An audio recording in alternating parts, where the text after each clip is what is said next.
Hi there, what's up? In this video, I'll give you a quick guide on how you can log into Google Workspace account and fix sign-in errors.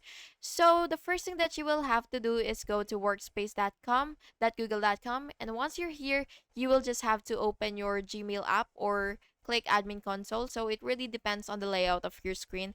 So after that, you will just have to enter your email address, and then you will just have to click next. And then, of course, enter your password and click next again.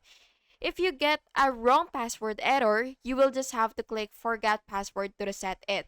Then, if you see account not recognized, you will just have to confirm your email domain is added to Workspace.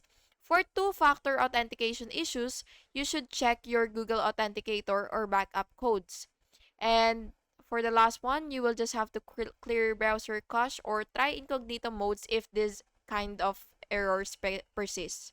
And yeah, that's it. You can now log into your Google Workspace without any errors. And I hope you found this video helpful. And if you did, please make sure to like and subscribe for more videos like this. Thank you and have an awesome day.